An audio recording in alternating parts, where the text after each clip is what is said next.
avec un S à sport.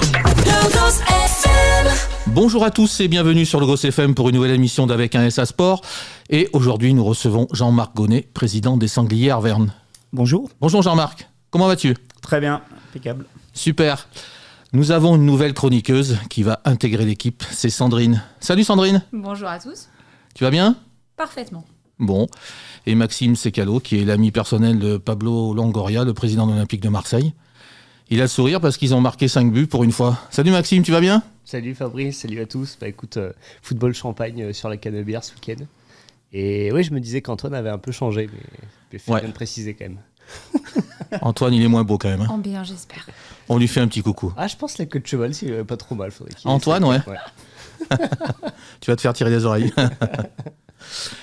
On souligne aussi que l'AS Saint-Etienne a gagné le derby hier. Hein. C'est pas rien pour moi qui suis un Stéphanois, mais bon, voilà. Sale semaine pour les Lyonnais. Oui, sûr. Et moi qui viens de Lyon. Aïe.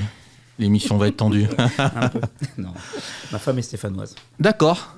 C'est risqué ça. C'est un derby familial. C'est un derby familial. Et toi, tu es lyonnais ? Exactement. Ouh là là là là là.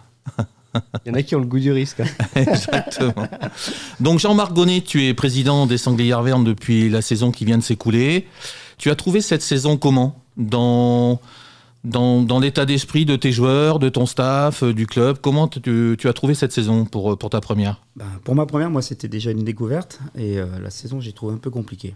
D'accord, par rapport à quoi ? Compliqué déjà budgétairement. On est parti en début de saison avec moins 66 000 euros. Ah, voilà. C'était prévu ça ou il y avait de la poussière sous le tapis ? Il y avait de la poussière un peu sous le tapis. C'est plus la poussière là, c'est des moutons, c'est des gros moutons. Hein. C'est ça. Voilà, donc il a fallu faire, comme on dit, une feuille de route, la montrer à la Fédé qui nous a validé la feuille de route et tout, et qui nous a suivis, qui nous a fait confiance. Donc ça, c'était bien.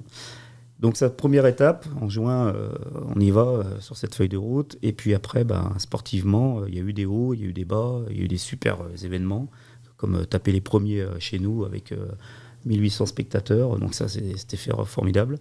Et puis il y a eu des bas où on a perdu des matchs, des joueurs blessés, malades, etc. Et donc du coup, on a visé les play-offs et on a fait play-down. Parce que si c'est difficile financièrement, en fait, ça veut dire que pour le recrutement, l'intersaison, ça c'est compliqué. On ne peut pas jouer les premiers rôles si on ne peut pas recruter des joueurs. Alors je sais que le club est un club formateur depuis de longues années, mais il faut quand même des pointures pour jouer les playoffs en D2. C'est ça, c'est des pointures et ça veut dire un budget. Et donc on avait le budget, on a fait quand même des efforts financiers pour prendre un 5e étranger. Donc on était conscient de l'effort financier qu'on faisait et puis pour monter le niveau, mais ça n'a pas suffi. Dernière question, puis après je laisserai mes amis t'interroger. 1800 spectateurs, tu disais, donc ça c'est le max de la patinoire ? 1600. D'accord. Selon la police ou selon les syndicats. Selon la police, mais oui. Non, je me suis fait tirer les oreilles par le directeur de la patinoire parce qu'on était on flirtait avec le... D'accord, par rapport à la sécurité, j'imagine. Voilà, exactement. Mais ça s'est très bien passé. Et malheureusement, j'ai pas l'équation. Je ne sais pas ce qui fait venir 1800 personnes en étant pas tellement bien classé. Mais on va trouver ça. Parce que ce club a une histoire fantastique, les Sangliers Arvernes, c'est pour ça aussi. Hein. Ah oui, plusieurs fois champion de France. On a joué une année en Magnus, si je ne m'abuse. Ouais. Et donc, non, c'est une super histoire. Ouais. Et moi, j'ai découvert ce club il y a 10 ans, à mon arrivée, professionnellement. Je suis arrivé en 2013. Et je faisais déjà du hockey. J'ai joué au hockey à Lyon en 2e division 4 ans. D'accord. 5 ans même. Et avec l'équipe première. Et puis après, j'ai fait du loisir. Et donc, je suis arrivé à Clermont en loisir. Donc, tu étais un bon joueur de hockey ? Ouais, non, pas super bon. Mais c'est bien, les présidents modestes, moi j'adore ça. Non, mais c'est vrai en plus. C'est pas cynique, pas du tout cynique. Une question, Sandrine ou Maxime, allez-y. Honneur aux femmes. Allez, une petite question. Justement, l'objectif, c'était pas forcément la poule de maintien, mais une fois qu'on y est, il faut encore performer. Qu'est-ce qu'on fait en tant que président pour arriver à motiver les joueurs qui sont parfois fatigués, frustrés, blessés, malades, dans cette dernière ligne droite qui compte ? Exactement. Donc les joueurs étaient fatigués, ça vraisemblablement, donc on leur a supprimé l'entraînement du lundi. Donc c'était du hors-glace. Ils ont 5 entraînements par semaine, 2 hors-glace et 3 sur la glace, plus les matchs les week-ends. Donc fatigués, on les a entendus. On a aussi essayé de les remotiver, parce que on a dit on a perdu l'objectif des playoffs, mais on est en play-down maintenant. Il y en a 2 sur 4 qui tombent en D3 et 2 qui se maintiennent en D2. Donc le coup près était ici. Et les joueurs me disent non, rassure-toi Jean-Marc, on va y être, on va jamais descendre en D3 et tout. Bon, effectivement, ils sont ressaisis, ils ont mis du cœur. Et ça faisait longtemps qu'on n'avait pas senti cette ambiance au sein de l'équipe. Et à un bon moment, on leur a mis une prime de match. Voilà. Et ça fait énormément. J'ai vraiment aimé, moi j'en avais eu quand j'étais à Lyon, et j'ai vraiment aimé en fait le sourire sur tous les joueurs en disant oh, super, merci. Et en fait, je pense que ça a aidé énormément à cohésionner cette équipe et puis ils se sont sentis valorisés, sans doute aussi. Valorisés aussi, et puis c'est une reconnaissance parce qu'ils sont partis avec des joueurs blessés, notamment les 2 meilleurs joueurs de notre équipe n'étaient pas là. Et on est allé battre Anglette et on a gagné en prolongation, je crois 3-2 ou 4-3, je sais plus. Et c'était formidable, quoi. On n'y croyait pas parce qu'on était le gardien numéro 1 aussi était blessé, donc était malade. Et on a réussi cet exploit d'aller battre Anglette chez eux. Donc j'aurais dit à midi, si vous nous gagnez ce match, vous aurez 100 € de prime de match. Et ça, la magie s'est opérée, quoi. Donc ça, c'était formidable. Et les matchs ont été gagnés. Exactement. Génial. Max ? Ouais, c'est souvent dans des instants comme ça aussi qu'un groupe se crée et il se fédère autour d'un esprit d'équipe. Il faut mettre ce qu'il faut où il faut pour remporter des matchs importants. Et moi, ma question donc toi, ta vision de président sur le club à court terme, moyen terme, long terme, comment toi tu vois l'évolution des Sangliers Arvernes aujourd'hui ? À court terme, donc c'est l'objectif. On a dit qu'on était parti à moins 66 000 €. Donc à court terme, on avait fait un plan sur retour à l'équilibre en 2 ans. Donc là, on finit à 30 000 comme on avait convenu. Donc ça, c'est chouette. On fera pareil, le même exercice. Sportivement, on est en train de restructurer un peu. On aura 3 entraîneurs cette année. Donc 2 pour le mineur et 1 pour le senior, avec un entraîneur senior qui doit chapeauter tout le mineur également et qui doit amener une structuration du club. Tu as trouvé le nouvel entraîneur parce qu'il s'en va, lui, là, l'actuel coach. Oui, l'actuel coach s'en va. On est en pourparlers avec 2 potentiels futurs entraîneurs. D'accord. Voilà. Ok. Ça va se faire fin du mois maximum. Et si on parle horizon 4-5 ans, après 4-5 ans, c'est se stabiliser déjà. De toute façon, pour faire un championnat, il faut des bons joueurs. Des bons joueurs, c'est un bon budget. Là, on est à 650 000 € de budget quand même pour un club en 2e division. Pour aller en première division, c'est pas loin de 800 à 1 million. D'accord. Donc, on va regarder comment se structure financièrement en disant qu'on n'aura pas plus de subventions, voire moins que ces années-là.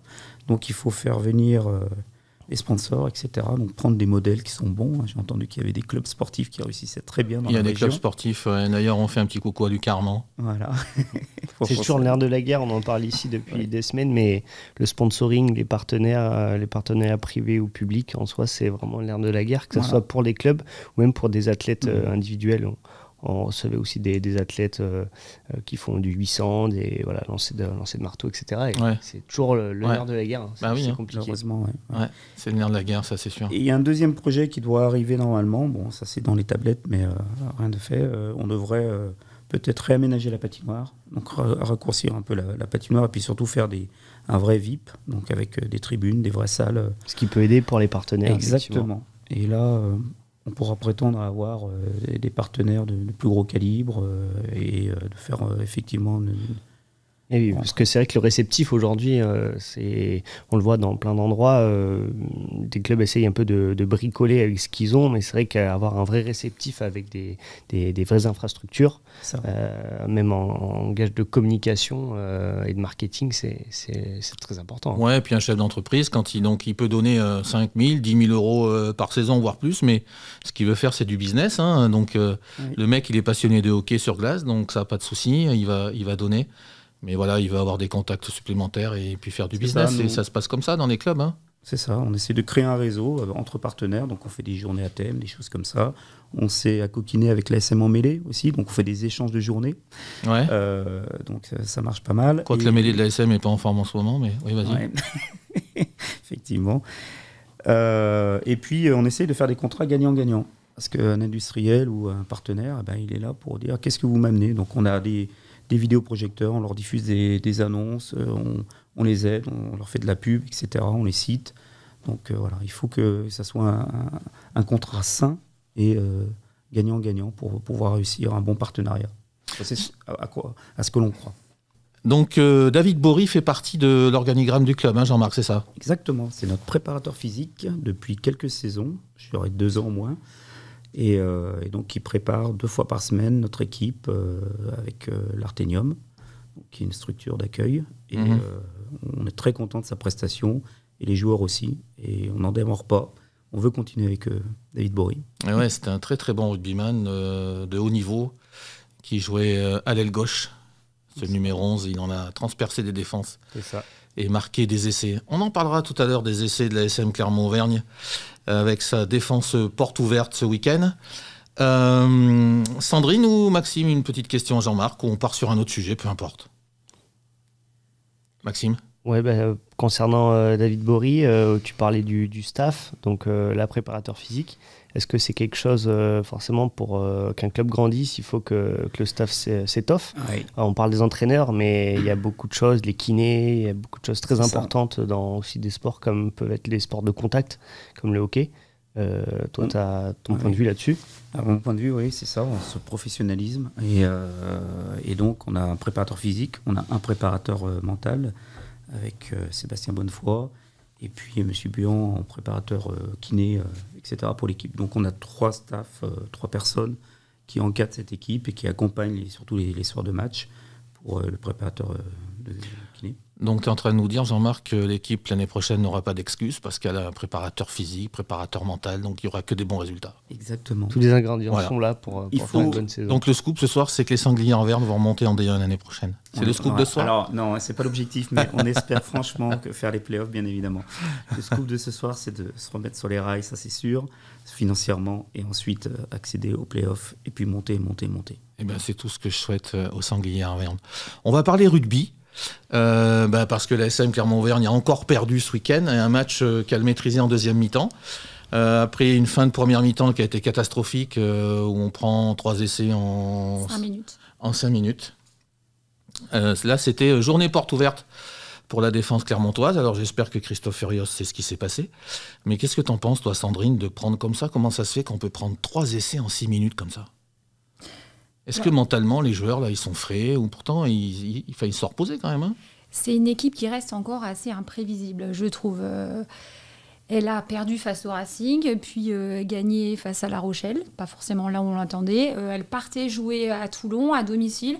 On a vu quand même une grosse équipe face à Toulouse juste la semaine auparavant. Ouais.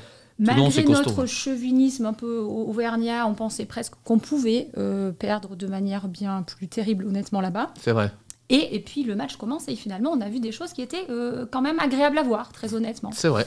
Et ça aurait pu durer. Effectivement, il y a eu 5 minutes terribles où on a encaissé 3 essais, d'où peut-être ma voix un peu éraillée ce soir, je ne sais pas. Mais malgré tout, on a vu des choses sur lesquelles je pense qu'on pourrait s'appuyer, en tout cas pour terminer la saison. Je suis un peu moins pessimiste que toi, Fabrice. Ouais, moi en fait, je suis... c'est de nature chez toi, Fabrice. Ouais, c'est de nature, parce que ce qui m'inquiète... On en sort frustré, en fait. Ouais, c'est ça, parce que tu repars avec 0 points et tu es toujours 7ème, ça veut dire que tu fais pas les phases finales encore, quoi, parce que tu reçois Lyon, là, et après tu vas à Castres. Hein. Maxime, qu'est-ce que t'en penses, toi? Lyon et Castres, et Lyon, ils sont en pleine bourre, et puis gagner à Castres, c'est jamais facile. Hein. Non, c'est ça, on sait que Christophe Furios mettra les ingrédients, parce que il a un petit amour quand même pour Castres, on le sait. Parce que Christophe Furios peut mettre les ingrédients, tu penses, toi? Ouais, c'est ça, je pense qu'il peut faire une bonne truffade, hein, honnêtement. Ouais. Non, mais pour revenir sur le match, il y avait clairement la place à Toulon, c'est dommage parce que c'est beaucoup de petits détails, des fautes de main, voilà, on a, je crois, Bello sur 2-3 coups de pied, il remet un ballon en jeu là, dans l'embut. Et en fait, c'est quoi, Max? J'ai l'impression de te réécouter d'émission en émission. Ouais, c'est ça. Mais j'ai un disque en fait que je mets en boucle. Non, mais c'est vrai, et puis ce que dit Sandrine, elle a raison, mais c'est vrai qu'on s'attendait à autre chose encore, on est un peu frustré. Non, mais que franchement, sur la fin de match, 31-24, tu te dis que le match nul, alors le bonus défensif, déjà pour moi c'était obligatoire. Malheureusement, on est dans une équipe où le drop, on ne connaît pas trop. Et le match nul était clairement à notre portée sur cette fin de match, mais on a des départs au ras qui ne sont pas soutenus, on a des petites fautes de main qui font que malheureusement, mis bout à bout, on échoue à quelques points du bonus défensif. Et honnêtement, faudrait pas que ce petit point, parce que bon, le match nul, voilà, on est quand même sur Toulon qui est une grosse équipe, donc c'était osé de pouvoir peut-être dire ramener 2 points de la rade, mais il faudrait pas espérer que ce petit point nous manque pour le top 6. Ouais, et il y a du concurrent, donc le top 6, ça va être compliqué. Mais bon, moi j'espère toujours, mais c'est vrai qu'on parle week-end après week-end, on est toujours frustré parce qu'il manque ci, il manque ça. Des en avant, on passe pas des pénalités qui sont assez faciles. Moi je trouve que cette équipe, mentalement, quand même, elle manque de fraîcheur. Toi, Jean-Marc, la SM Clermont-Auvergne, c'est la locomotive du sport local, du sport clermontois. Ouais, et est-ce que ça te touche quelque part quand tu vois la SM Clermont-Auvergne piétiner comme ça, comme elle piétine aujourd'hui? Est-ce que tu regardes ça? Est-ce que tu penses que c'est positif pour le sport local ou pas du tout? Ou tu n'as pas besoin de regarder ça? Alors, non, je ne regarde pas énormément, mais en tout cas, c'est pas positif pour le sport local. Il faut qu'on ait une équipe phare et la SM, c'est tout un symbole. Donc ouais. Déjà, si elle piétine, on n'est pas tous contents. Tous les autres clubs ne sont pas contents. Moi, j'ai vécu ça, pareil au hockey cette année. On espérait, et match après match, vous allez voir, on va se ressaisir, on va battre, on bat les premiers, nickel. La trêve de Noël arrive. On arrive et on prend 8-0 contre Lyon, un truc comme ça. On dit, mais qu'est-ce que c'est? Lyon était 4e. On bat les premiers, on prend 8-0 contre les deux. Donc voilà. Et vous allez voir, on va se ressaisir, tac, tac. Et c'est des up and down comme ça, ouais. Infernal. Ouais. Après, c'est compliqué aussi, toutes les saisons sportives, dans tous les sports. Bon, à part le Clermont Foot 63, qui lui sait qu'il va descendre en national bientôt, mais autrement... Autrement, on en parlait tout à l'heure. Mais ouais, moi, c'est ce que je dis tout le temps. Alors, je suis un petit peu difficile parce que j'ai connu les années 2010 de la SM Clermont-Auvergne, où il y avait Para James, la charnière, où il y avait des gens comme Thibaut Privat, Jamie Cudmore en deuxième ligne.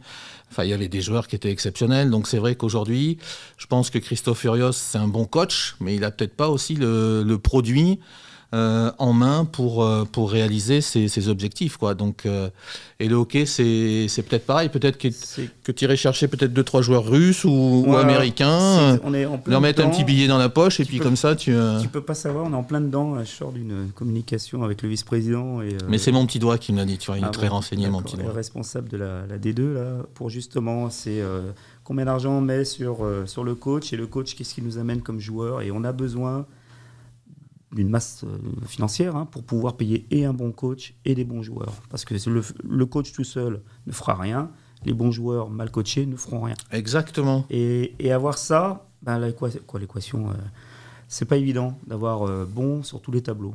Parce que le budget, en fait, tu disais, c'est 650 000, c'est ça? Et pour monter, pour jouer les playoffs en D2, c'est quoi? C'est avec 650, ça suffit? Oui, ou faudrait... on y arrive. Oui, d'accord. On y arrive, voilà. C'est pas sûr, mais... En fait... S'il y avait 800, ce serait mieux, quoi. Oui, bien sûr, mais plus on performe, plus on a du public et plus on a des partenaires. Donc c'est aussi le bon truc à aller chercher. C'est l'effet boule de neige. Exactement. Voilà, donc ça c'est bien. Et puis si on est même milieu de tableau de play-off, on fait un tour, 2 tours, et puis on n'espère pas peut-être faire les finales. Donc on a moins de frais, etc. Mais je pense que c'est la bonne recherche et aller le plus haut possible pour avoir la bonne stratégie. Les projecteurs sur nous. J'ai une question pour toi, Sandrine, qui me vient, parce que je sais que tu connais le rugby. La SM Clermont-Auvergne n'attire plus de grands joueurs. Pourquoi, à ton avis? On n'attire plus de grands joueurs, point final. En fait, c'est compliqué parce que on voit, c'est un cercle vertueux. Une équipe qui gagne attire des joueurs, attire des entraîneurs, etc. Là, on passe une période qui est plutôt difficile. On a des joueurs qui reviennent aussi, qui arrivent avec de bonnes intentions. On a vu Moala, etc. Enfin, voilà, on voit des choses quand même qui sont positives. Gary Carrère aussi, ouais. C'est ça. Mais on en ressort quand même actuellement très frustré parce que c'est un peu les montagnes russes, quoi. On se prend à espérer et puis d'un coup, on voit que ça ne suit pas. Parfois, on a l'impression que... Effectivement, ça va être très compliqué. Puis ils arrivent avec des intentions et ils nous montrent des belles choses. Mais c'est dans les détails que le diable se cache, effectivement. Et puis il y a trop de fautes. Il y a trop de fautes de main. Il y a des petites choses qu'on pourrait faire et qu'on ne fait pas. Et ces petites choses, mis bout à bout, nous coûtent des victoires. Et puis 1, 2, 3 victoires, tout de suite, ça se voit au niveau du classement. Ouais, c'est tellement sévère. Voilà, c'est sévère, mais c'est le sport. Ouais. Et puis le classement et les équipes sont tellement proches que quand tu perds 2-3 matchs de suite, et c'est pour ça que ça attire pas les grands joueurs. Maxime, tu as 15 secondes. Ouais, pour en revenir sur les petits détails, ce que disait Sandrine, quand tu regardes Toulouse qui va gagner à Paris, alors malgré que Toulouse soit mal en point avec des gros blessés et un effectif bien décimé, ils ont ces petits détails qui, eux, ils arrivent à les combler. Donc en fait, je pense que tout se passe ici. On a vu, Sandrine, tu étais tu es allé voir le Racing au stade Marcel Michelin. Quand le banc du Racing rentre avec Tao Fifenua, Le Garec, Ficou et compagnie, ça fait la différence. Et le stade toulousain, même avec l'équipe B, avec l'équipe C, ils s'en sortent toujours. Ouais, c'est ça. En fait, ils ont une profondeur de banc qui est juste impressionnante. Pendant les doublons et le tournoi à destination, on a bien vu qu'ils ont roulé sur tout le monde malgré un certain nombre d'internationaux qui étaient avec les Bleus. Donc je pense que c'est là aussi le problème. Miser sur la jeunesse, c'est ce qu'ils ont fait depuis des années. Ils ont un centre de formation qui a sorti... Nous, on mise pas sur la jeunesse, par contre. Les Ntamak, etc. Donc c'est plus approuvé. Et on n'est pas les seuls. Hein. Mais miser sur des joueurs ou relancer des joueurs qui sont sans perte de vitesse, soit des joueurs qui ont en gros plus de 35 ans, pour construire un projet de jeu sur plusieurs années, je pense que c'est un peu compliqué. Et Toulouse, c'est pas d'aujourd'hui, parce que la finale, moi j'y étais à SM Toulouse en 2001. Michala qui joue en 10, il a 18 ans. Poitrenaud, il joue à l'arrière, il a 18 ans. Et Nicolas Jean-Jean, il joue à l'aile, il a 18 ans. Donc Toulouse, ça a toujours été leur politique, leur culture de faire confiance aux jeunes. Tu as eu des David Scrella, des joueurs comme ça qui ont été révélés. Mais quand tu vois aujourd'hui qu'on laisse Théo Giral sur le banc et qu'on fait jouer Urda Pilieta qui a 39 ans, qui met pas un pied devant l'autre, il y a quand même des questions à se poser, quoi. Le petit Giral, il est aussi bon qu'Urda Pilieta. Hein. Après, là, le recrutement, il a été scellé là, par un Fidjien qui rejoint, c'est le 3e ligne de Brive. Ouais.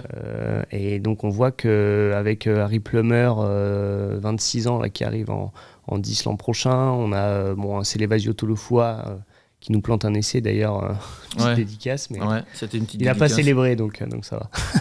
mais on voit bien que je pense que l'ASM peut-être a compris qu'il fallait aussi miser sur la jeunesse. Ouais. C'est là où tout se passe. Et pour faire un projet avec...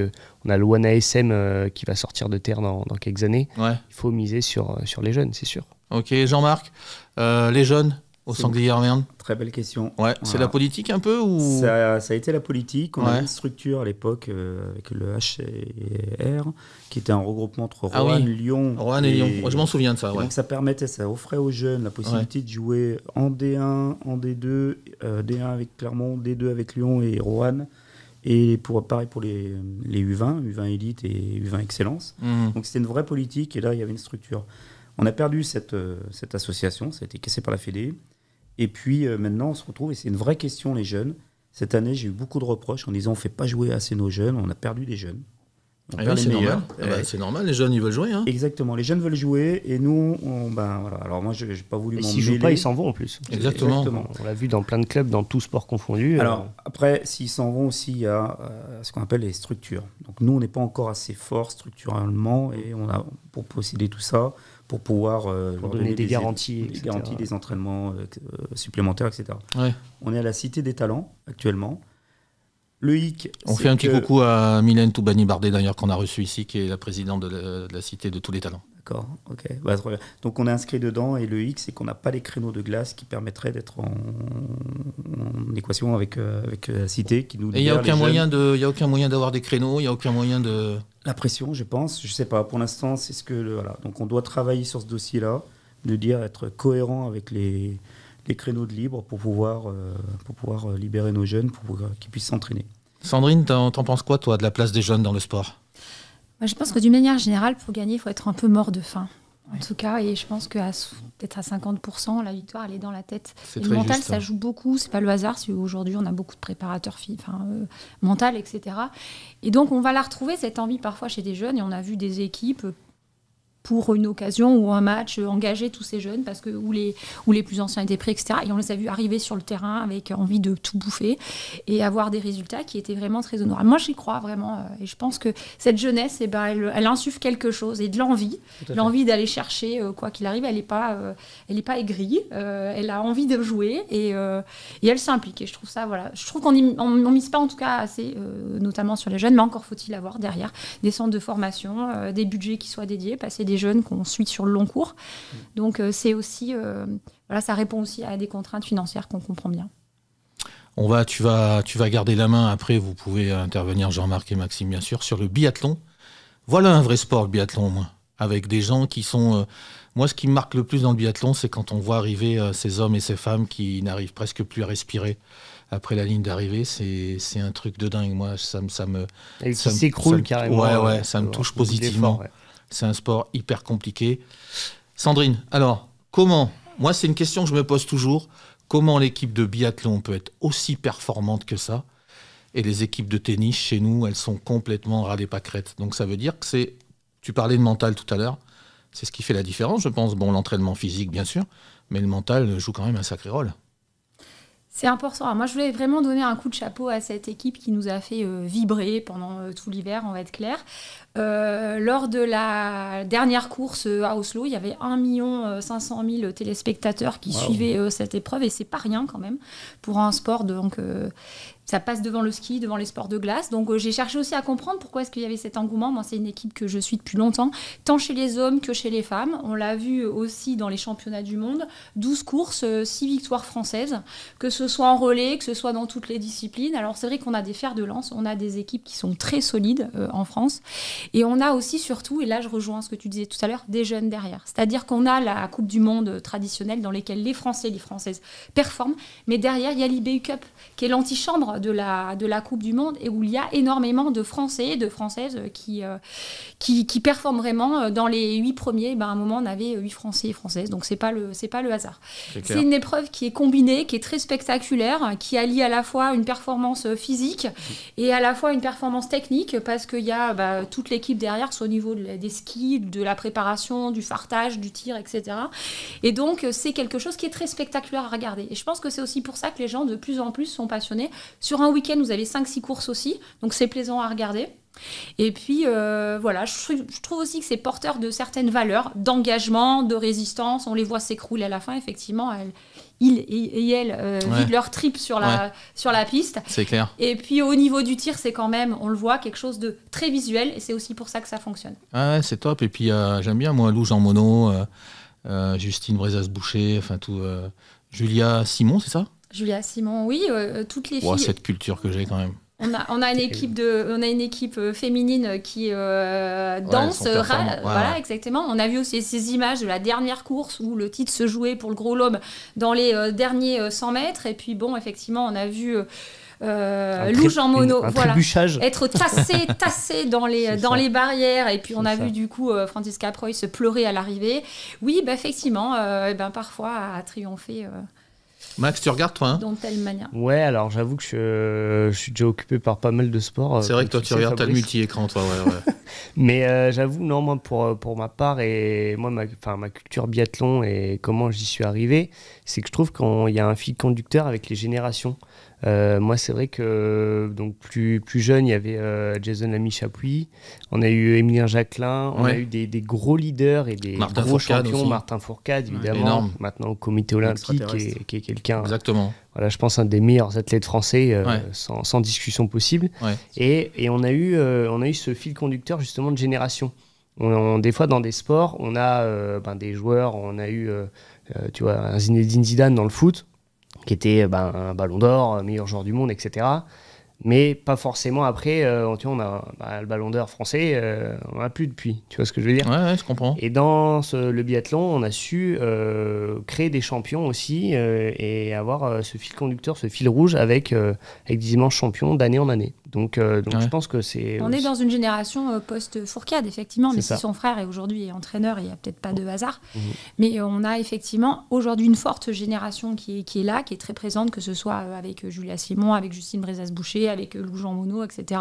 Chez les garçons, c'est la même chose. Et Éric Perrault, on le voit aujourd'hui, il est très jeune, il prend le relais. Il y a toujours Jacquelin, il y a toujours tous ces coureurs qui sont là. Mais on a aussi une génération de jeunes qui arrivent et qui poussent et qui sont extrêmement forts. Et c'est pour ça aussi que je suis très optimiste sur l'avenir de cette discipline, toutes catégories confondues. Et je me rappelle justement quand Martin Fourcade écrasait clairement le biathlon mondial, on avait Émilien Jacquelin qui arrivait, c'était son petit avènement. Ouais. Et voilà, je pense qu'on était un peu à se dire, bon, Martin Fourcade, c'est quand même un monstre, est-ce qu'il va réussir à prendre la suite ? Et bon, il y a quand même un certain nombre de titres qui prouvent que justement la concurrence est saine au sein aussi de l'équipe de France et que en fait ils arrivent à se laisser la place et que je pense qu'ils ont faim, c'est ce que disait Sandrine, il faut avoir faim en fait. Puis la concurrence est forte, que ce soit avec les Norvégiens, avec la Suède, l'Allemagne, etc. Et je pense que c'est en ça que c'est spectaculaire. Maxime, un petit mot sur l'Amstel Gold Race. Donc Pogačar finalement reste un être humain. Oui, c'est ça. On l'a vu en plus sur le podium, il a descendu une bière. J'aurais pas aimé, comme on dit, monter à vélo sa descente. Ouais. Et non, très beau sprint. On a Matthias Kelmose qui se fait un peu oublier. Ouais, j'ai regardé, c'est surprenant, mais Evenepoel part un peu loin, je crois. Il part un peu loin, mais honnêtement, quand tu te dis que t'as Pogačar et Evenepoel, pour moi, Kelmose, il a aucune chance. Ouais. Enfin, on se dit que t'as quand même deux gros monstres, Remco qui fait. Il gagne de 3 cm. Hein. Oui, non, mais c'est sûr. Mais bon, c'est là, gagné. Il faut lancer le vélo au bon moment. Il le fait. Il fait deuxième sur la Flèche Wallonne, Matthias Kelmose. Donc c'est pas non plus premier perdreau de l'année, tu vois. C'est un bon coureur parce que les deux autres, c'est infernal. Ouais, et puis il est chez Lidl Trek, t'as quand même des Mats Petersen, il est dans un gros team qui au jeu cette année quand même marche très bien. Voilà, on n'en parle pas trop parce que forcément on parle de l'hégémonie Pogačar, Van Der Poel. Ouais. Et donc Evenepoel avec Remco. Mais non, coup de chapeau à lui quand même qui s'adjuge l'Amstel Gold Race qui est quand même une course, une classique importante. Ouais. Et puis Pogačar, on va voir ce qu'il va donner, mais c'est vrai qu'il y a de plus en plus de concurrence. La Formule 1, parce qu'il y avait un Grand Prix de Formule 1 ce week-end. Et Charles Leclerc, dis donc, a fini 3e. Alors, c'est pas mon podium pour les Rouges. C'est pas mon pilote préféré, premier podium pour les Rouges. Mais Max Verstappen, il est quand même impressionnant parce que la Red Bull, elle est un petit peu plus difficile à conduire cette année, moins puissante que la McLaren, mais il termine 2e. Ouais, ils disent qu'en qualif, donc la pole se joue à 10 millième. J'ai vu les qualifs. Et en fait, ils disent que c'est pas la voiture vraiment qui lui donne la pole, c'est lui. Lui seul, et que en fait tu peux mettre Tsunoda ou tous les pilotes du plateau avec la même Red Bull, jamais il décroche la pole parce qu'en fait on voit Verstappen, il est à la limite à chaque fois de la faute en fait. Il frôle les murs, etc. Enfin, c'est impressionnant. Ouais. Et voilà, mais ça rend ce sport aussi très très impressionnant. On en parlait tout à l'heure et je pense qu'il faut avoir une grosse part de folie. Et rappelle-toi ce que je vous ai dit avec Antoine et ce que je dirais pendant toutes les émissions. Piastri va être champion du monde. Rappelez-vous ce que je vous ai dit, les gars. Ouais, non, je suis d'accord avec toi. 5 Grands Prix, il en a gagné 3. Si tu regardes là toutes les pôles positions, ça se joue en gros entre 10 millièmes, 11 dixièmes, etc. Ouais. On voit que là, pour le coup, moi je t'avoue que depuis quelques années, j'étais un peu désintéressé de la Formule 1 parce que en fait, tu n'avais pas forcément de concurrence, tu avais cette hégémonie de Red Bull, comme tu as pu avoir l'hégémonie aussi Mercedes. Hein, donc voilà. Mais je trouve que là, c'est compliqué honnêtement de donner un champion. Hein. Parce que franchement, les Mercedes, les McLaren, lapsus, mais marchent très bien. Mais attention Red Bull, attention Verstappen, parce qu'on sait que Tsunoda, normalement, il n'y arrivera pas. Mais attention à lui. Est-ce que vous avez un avis, Sandrine ou Jean-Marc, sur la Formule 1, ou peu importe, ceux qui entourent la Formule 1 Vous n'êtes pas obligé, hein. Vous n'êtes pas obligé. Non, mais Jean-Marc, c'est pas grave. Hein. Je suis juste impressionné par mon voisin qui a une culture sur... il est juste en dessous de moi, mais il va presque me rattraper, donc il faut que je me concentre quand même. Je suis encore jeune padawan. C'est ça. Pour Piastri, moi je vous suis, on a l'impression qu'il a encore passé un palier. Voilà. Voilà quelqu'un qui connaît la Formule 1. Et puis la Formule 1, mais comme pour la moto GP, etc., on voit vraiment que c'est quand même un mariage entre un pilote et une machine. Et on peut avoir le meilleur pilote du monde et puis que ça ne prenne pas avec cette moto ou cette voiture. Et on le voit un petit peu malheureusement avec Hamilton et ça me fait aussi mal au cœur en ce moment. Effectivement, on pourrait voir ça. Donc il faut les deux en fait. Il faut des machines qui soient hyper performantes et puis il faut qu'il y ait un mode de pilotage qui sache s'adapter à cette machine-là ou qui sache la faire évoluer. Il faut des vrais pilotes. Parce que moi, tu me mets sur la Ducati de Marquez, je ne suis pas premier du championnat du monde, je pense.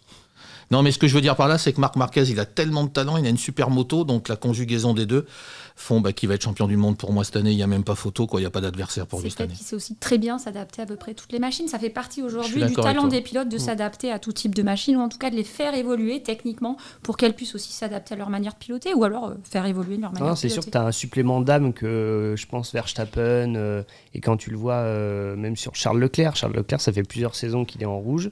Et alors il arrive mieux à la dompter que Lewis. Et Lewis, il l'a bien dit, il a dit je comprends pas ce qui marche pas, parce que bon, il est quand même septuple champion du monde. C'est pas c'est pas non plus bien sûr, le premier Gugus que tu prends qui dit allez, viens courir autour d'une Ferrari. Donc il a quand même des compétences. C'est sûr. Mais on voit bien, et puis là je pense qu'il botte en touche. Il est vraiment un peu dans l'expectative. Tu l'entends au micro de Canal où il est vraiment un peu désabusé, déstabilisé en tout cas. Ça va peut-être venir. Ça va peut-être venir. On a une grosse page foot, et moi je voudrais pousser un petit coup de gueule, et puis j'aime bien pousser un petit coup de gueule, j'ai un peu l'esprit critique.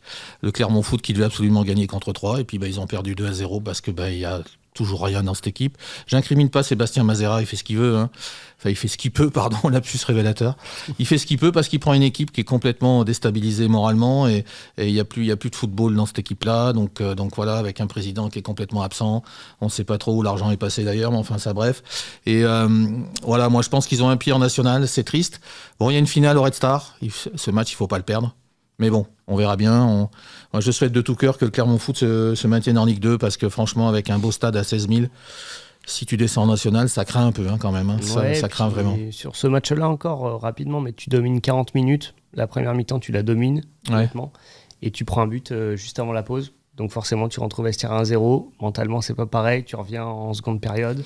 Et en fait, ils n'arrivent pas à mettre les ingrédients qu'il faut pour remporter des matchs, ou au moins performer à domicile. Alors on sait qu'à l'extérieur, ils font limite des meilleurs matchs à l'extérieur qu'à domicile à chaque fois. Donc c'est incompréhensible. Ouais, Jean-Marc, une équipe comme ça qui descend de 2 divisions, ça doit être dur pour un président, non, j'imagine. Toi, t'aimerais pas te retrouver en Détroit, non, en queue de classement l'année prochaine, quoi, enfin, ou dans 2 ans? Ah non, c'est super dur. On veut pas qu'un président souhaite ça pour son équipe, parce qu'une fois qu'on est sur... Comment t'expliques que Schaeffer, il réagit pas, par exemple? Il a vendu des joueurs, je pense à Seydou, 11 millions à Rennes, et puis il a pas repris des joueurs en conséquence. Donc comment t'expliques ça? Est-ce qu'un président peut souhaiter ça aujourd'hui? Je ne sais pas s'il le souhaite, mais il ne fait rien pour l'éviter. Ouais, il y a 2 façons. Il y a soit le président qui s'implique dans le choix sportif, etc., et qui dirige d'une main de fer, voilà. Soit un président qui dit chacun son job. C'est comme sur la glace, l'avant il fait l'avant, l'arrière fait l'arrière. Ouais. Donc chacun son job. Ouais. Et en fait, moi, je gère le financier, les partenaires, les trucs comme ça, que le club soit sain. Et le côté sportif, je délègue vraiment au manager sportif, au coach, etc. Moi, c'était l'attitude que j'ai essayé de prendre cette année, parce que je découvre le métier de président, etc. On m'a reproché de ne pas être... voilà. Mais je pense qu'effectivement, un président, peut-être que c'est un moment, quand on est vraiment trop proche de la ligne rouge, il faut réagir. On a pu réagir avec les sangliers par 2 fois, au moins, à faire des réunions, dire qu'est-ce que l'on change, qu'est-ce qui ne va pas, etc. Parler, voilà. On a défini un cadre avec le préparateur mental, avec le coach, avec les joueurs. Ça a aidé.